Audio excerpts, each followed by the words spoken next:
안녕하십니까. 이베스트 투자증권 염동찬입니다. 6월 26일 빠르고 간단한 빨간 시황 시작하도록 하겠습니다.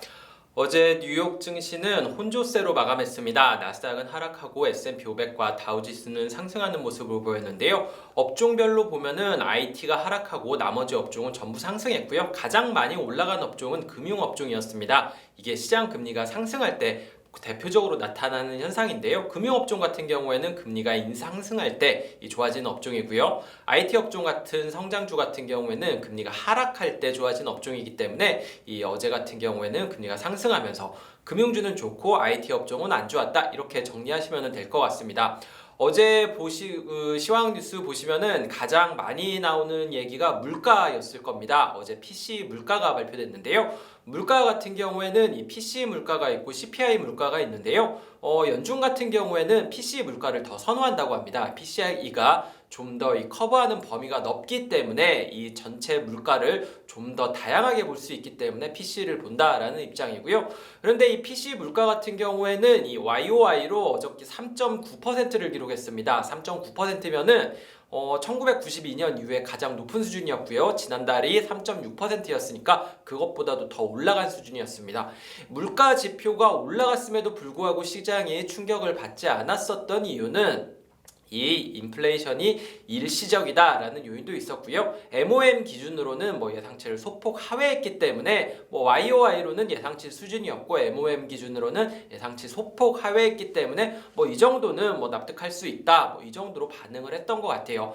다만 시장 금리는 상승을 했기 때문에 아까 말씀드렸던 것처럼 금융주는 상승하고 IT 흐름은 약세를 보이면서 나스닥이 약세를 보였다. 이렇게 정리를 하시면 될 것 같습니다. 어제도 여는 총재들 연설이 있었는데요. 어제 같은 경우에는 두 여는 총재 닐 카시카리 미니애폴리스 여는 총재와 에릭 로젠그린 보스턴 여는 총재의 발언이 있었습니다. 카시카리 총재, 그러니까 미니애폴리스 총재 같은 경우에는 인플레이션 같은 경우에는 일시적이고 여전히 고용이 좋지 않다라는 이 비둘기파적인 입장을 얘기를 했고요. 에릭 로젠그린 보스턴 여는 총재 같은 경우에는 연준이 이 완화적인 통화 정책의 부작용에 대해서 생각을 해봐야 될 것 같다라는 매파적인 입장을 보였습니다. 다만 이 두 여는 총재는 둘 다 올해 투표권이 없는 총재입니다. 보스턴 여는 총재 같은 경우에는 내년에 투표권이 있고요. 미니애폴리스 여는 총재 같은 경우에는 내후년에 투표권이 있습니다. 약간 매파적으로 얘기한 보스턴 여는 총재가 내년에 투표권이 있고 비둘기파적으로 얘기를 한 미니애폴리스 여는 총재가 내후년에 투표권이 있다는 점에서 조금 좋지는 않았는데요. 어쨌든 시장에 미치는 충격 같은 경우에는 이렇게 크지 않았다. 이렇게 보시면 될 것 같습니다. 업종별로는 최근에 실적을 발표하는 종목들이 좀 있거든요. 이 실적 발표하는 종목들에 따라서 움직임이 바뀌었는데요. 가장 대표적으로 나이키가 어제 그러니까 목요일날 장 끝나고 실적을 발표했는데 실적이 잘 나왔습니다. 그러면서 하루 만에 나이키 같은 큰 기업이 거의 15% 정도의 수익률을 기록을 했는데요. 몇 가지 이유가 있었지만 가장 큰 거는 중국의 보이콧 흐름 움직임에도 불구하고 실적 충격이 가장 그렇게 크지 않았다. 이게 첫 번째였고요.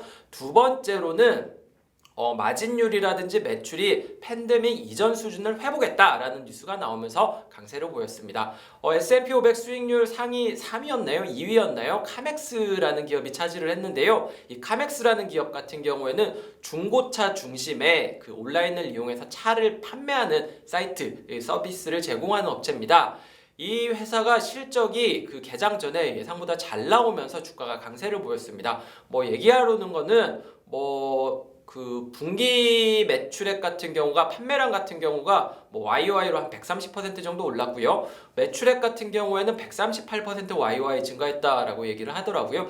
작년 이맘때쯤 생각하시면은 가장 코로나 심각할 때였잖아요. 그때와 지금이랑 비교하면은 기저효과도 물론 있지만 그만큼 자동차 수요가 개선되고 있다. 이런 거를 방증하는 대목이라고 보시면 될 것 같습니다. 나이키가 실적이 개선되고 자동차가 판매가 개선되고 이거는 전부 경기가 재개되면서 팬데믹 이전 시즌 시기로 점점 돌아가고 있다. 이런 거를 반증하고 있는 거고요. 이렇게 생각을 해보시면은 최근에 자동차 업종들 국내에서도 강하게 움직이고 있잖아요. 이것들을 어느 정도 설명하는 요인이다. 이렇게 보시면 될 것 같습니다. 다만 페덱스 같은 데가 실적이 예상보다 잘 나왔음에도 불구하고 주가가 하락한 거 이것까지는 보셔야 될 것 같은데요. 주가가 하락한 이유는 실적 가이던스를 예상보다 낮게 제시했기 때문입니다. 실적 가이던스를 낮게 제시한 이유는 최근에 고용이 너무 힘들어지고 있다. 그렇기 때문에 비용 부담이 증가하고 있다라는 얘기를 한 거죠. 최근에 물가 부담이 계속해서 언급되고 코스트, 그러니까 비용에 대한 우려가 계속해서 나오고 있잖아요. 여기에 고용이 어려워지면서 고용 비용이 증가하는 가능성 역시도 조금 시장의 우려를 자극하는 요인이 있었다, 이렇게 보시면 될 것 같습니다. 전반적으로 성장주보다는 가치주, 금융이라든지 경기 재개 수혜주가 좋았었던 하루였다, 이렇게 정리를 하시면 될 것 같습니다. 네, 오늘 토요일인데요. 밖에 여의도에는 비가 오고 있네요. 아마 내일까지도 비가 올 것 같기는 한데요. 시청자 여러분들 같은 경우에도 오늘 날씨가 조금 쌀쌀하기는 했지만 이 건강에 유의하시고 편안한 주말 보내시길 바라겠습니다. 감사합니다.